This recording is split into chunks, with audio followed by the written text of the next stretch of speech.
So I've got a lot on my mind as I'm driving down to North Carolina for my 10-year college class reunion. I'm 32 years old, and when my long-term girlfriend moved out last year, it hit me pretty hard. But people said, just give it time, which would be fine, except that now it turns out that our entire civilization could end in 63 days. It's October 1999, and I'm driving, it's October 1999, and the DJs won't shut up about the Y2K problem. There's a computer glitch that may cause banking systems to fail and somehow planes to fall from the sky when the clock strikes midnight on the year 2000. And there's a whole army of computer programmers working on this, and I'm not one to buy into the worst apocalyptic predictions, but I'm kind of a worrier.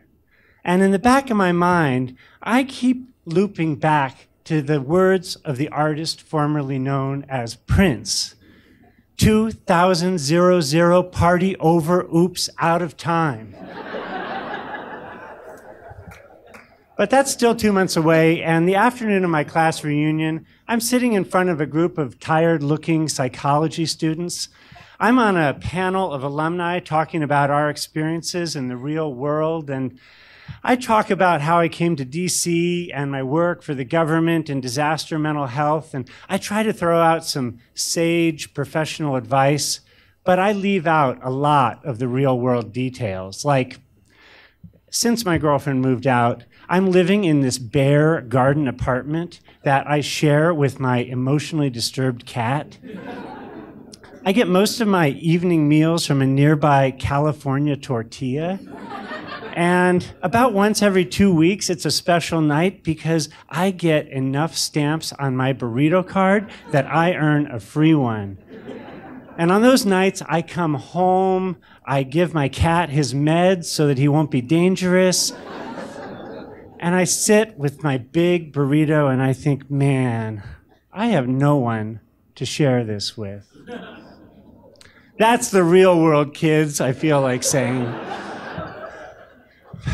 But I stick to the professional stuff, and the next speaker, Julie, talks about her life in corporate consulting. She's someone I knew a little bit in college, but we ran in different crowds. I was a hyper ambitious student government type, you know that guy, and she was a bohemian type who ran coffee houses, so of course we never once had a conversation. But you know, I've changed a lot in 10 years, and it seems like she has too. She's talking about how she spent a year working with some CEO for some kind of international bank, and I think, wow, she's kind of a badass. And, you know, she was a cutie in college, but now she's a real presence. And I happen to look down at her left hand, and I notice there's no ring on that finger. And I briefly think, you know, she lives in New York, I live in DC. That's possible, isn't it? But that night we end up talking at a party, and she tells me that next week she's moving to LA for work. And everyone at the party's talking about their plans for New Year's Eve, and I try to play it off like I have some kind of Zen plan to just sit by the fire at my parents' house in the California mountains. But Julie doesn't buy it. Don't spend New Year's Eve alone, Seth. I'm going to be out in California. Maybe we could meet somewhere. And I think, hell yeah, let's make a plan. But I say, yeah, maybe we could email. And I drive home thinking about her, and the next day, about 3 days later, I fire up the Hotmail, and I spend about 2 hours composing a three-sentence email. The title reads, California Girl, and then I say, hey, Julie, it was great seeing you. How's California?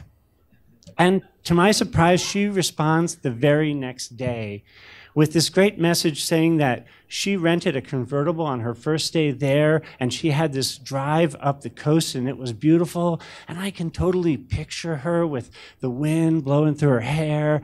And I'm thinking about what I'm going to say, but the next day, the password isn't working on the Hotmail. And in the process of fixing it, I somehow make it worse. And the work is really frantic, and I have to travel the next day, and I don't know what kind of idiot does this. But almost 2 weeks later, I still haven't replied, and it's now 45 days before the new year, and I might have already blown this. But I don't want to blow this. So I rally. I get the damn Hotmail rolling again, and I think about apologizing for taking so long, but then I just send a kind of awkward message saying, hey, Julie, I just got back from travel. I wanted to let you know that I'm definitely going to be in California over the holidays, and if you still want to meet for New Year, that would be great. And her reply is straightforward and direct. My work will fly me anywhere. How about San Francisco? And I think, hell yeah. And this time, I actually make a plan. I remember that bohemian girl that organized the coffee houses, and I find a 7-piece funk band called Vinyl. They're playing at a place called Sweetwater that was an old haunt of Jerry Garcia in Mill Valley, and they still have tickets, and we make a plan.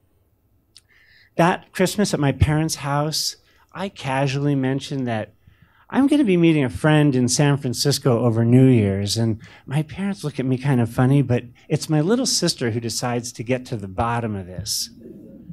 Who's the date? Oh, I mean, I don't know if we're calling it a date. It's someone I knew a little bit in college. She just moved to LA, and we're meeting in San Francisco. It's kind of low-key. And my sister just looks at me and says, yeah. It's New Year's 2000, and she's flying to San Francisco. I think you can call it a date. Well, I get nervous on dates. So when I pick Julie up at the airport, I get a little worried about whether we have anything to talk about or what are we going to do, but that turns out not to be true.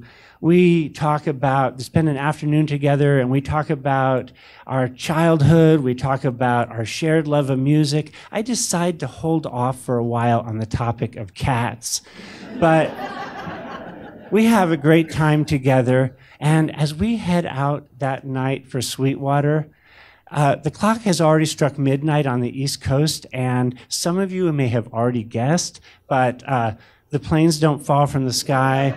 The banking system is still working. But there's still something magical about the change of a millennium. And inside Sweetwater, it's dark and hazy. The dance floor is crowded, and Julie kind of pulls my arm around her as she turns to watch the band. And it's 11:30 when I remember that there's kind of a tradition that you're supposed to kiss your date at midnight.